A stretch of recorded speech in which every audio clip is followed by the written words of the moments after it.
Olá!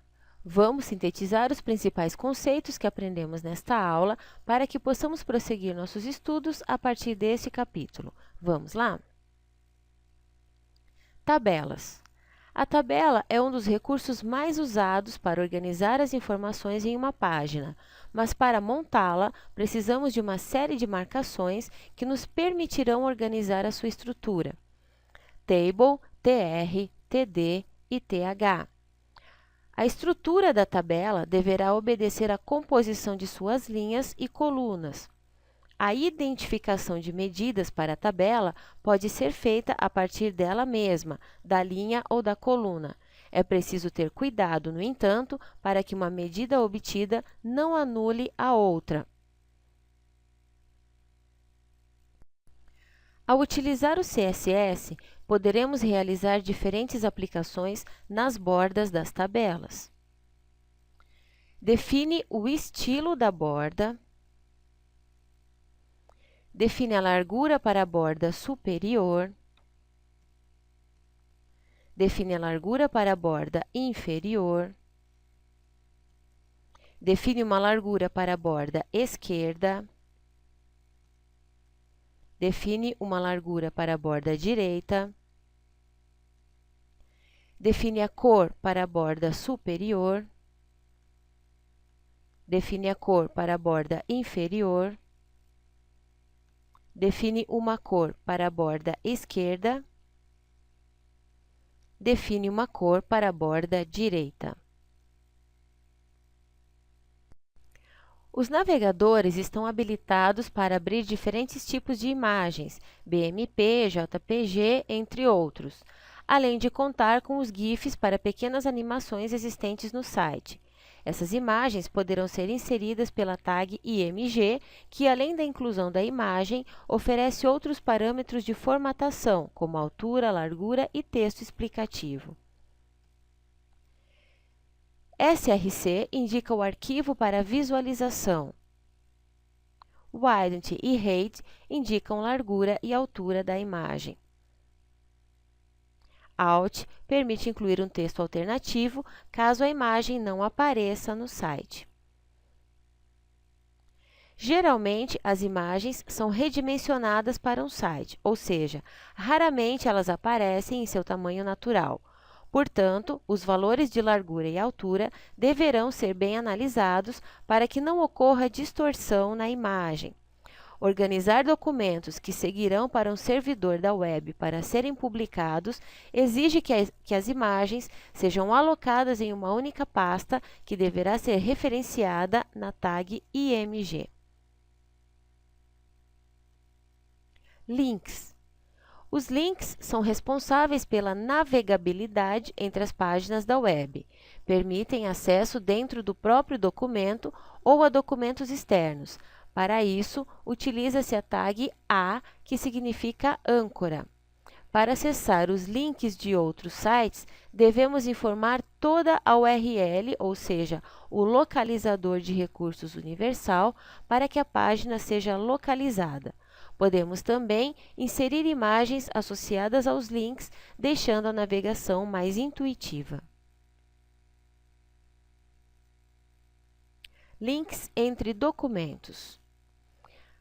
A boa navegabilidade no site é determinada pelos links e pelas opções de retorno ao ponto inicial. Este caminho de volta pode ser feito pelo próprio navegador ou por outros links. O menu de opções para o usuário permite escolher as páginas a serem acessadas. Links para outros tipos de documentos são utilizados também para indicar documentos para download, os quais ficam automáticos caso o padrão não seja web. Formulários. Um formulário é usado para receber informações do usuário. Esses dados, que depois poderão ser tratados por outra aplicação, como ASP, PHP ou Java, são enviados por meio de dois métodos.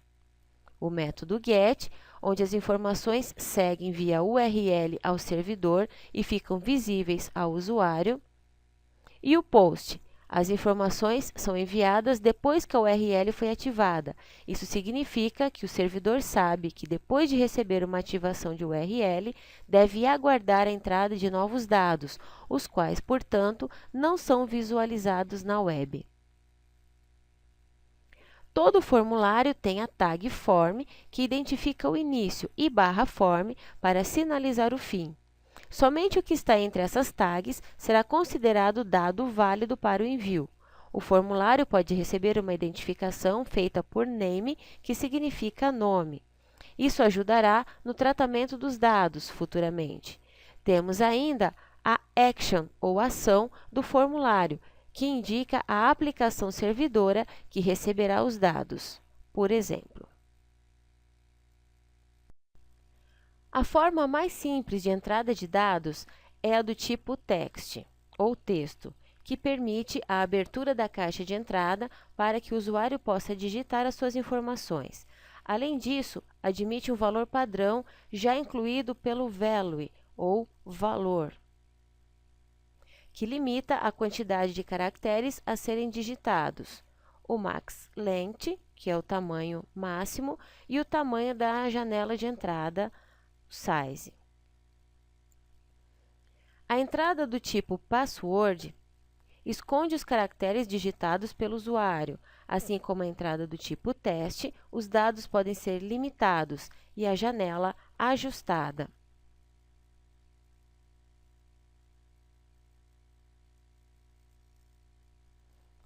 O comentário. Para a entrada de textos maiores, utilizamos a tag textArea, que permite criar uma janela com especificações de linha e coluna. Neste exemplo, podemos observar que a janela foi definida para 5 linhas e 40 colunas. Opção Select representa as caixas tipo combos presentes na maioria das aplicações, nas quais uma série de opções fica disponível para o usuário. Os botões Checkbox, que significa verificação da caixa, permitem que o usuário escolha entre sim ou não. São usados normalmente para perguntas simples que oferecem apenas essas duas alternativas como resposta. Em propriedades, podemos indicar a palavra name, que será fundamental para o controle dos dados para validação, assim como o checked, controlado, para opções já selecionadas. Os botões de rádio são semelhantes ao checkbox, porém permitem que mais de uma opção seja fornecida ao usuário e apenas uma selecionada. O mais importante é manter o mesmo name nos controles, para que possa ser criado vínculo entre eles.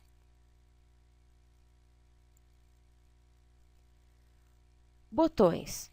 Utilizamos os botões para indicar o tipo de ação a ser realizada com os dados do formulário.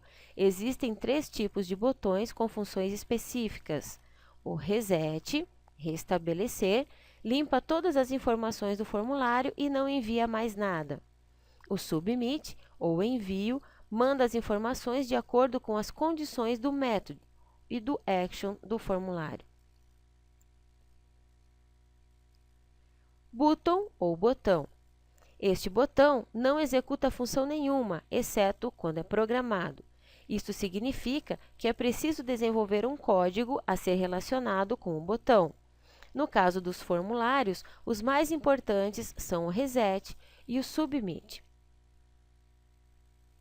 que serão responsáveis, respectivamente, pela eliminação das informações e pelo envio do dado.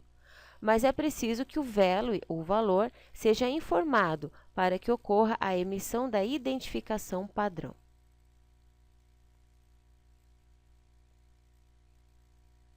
A XML, ou linguagem de marcação extensiva, é uma linguagem de marcação que permite a manipulação dos dados de forma mais precisa. Isso assegura as informações que sejam uniformes. Dependendo do nível de análise, é considerada um modelo de gerenciamento de informações e ainda pode ser formatada ou filtrada. A XML permite a definição de tags personalizadas. Isso ajuda a tornar o documento mais inteligente, já que o texto armazenado entre as tags ganha um significado específico. Possibilita também que o documento seja criado com uma estrutura facilmente compreendida por seres humanos e máquinas. As tags são representadas em formato de árvore, semelhante à disposição de pastas nos diretórios. Assim finalizamos esta aula, lembrando que esta apresentação é apenas um resumo do tema e não deve ser considerada como única fonte de estudo. Por isso, participe de todas as atividades propostas. Um abraço e até a próxima!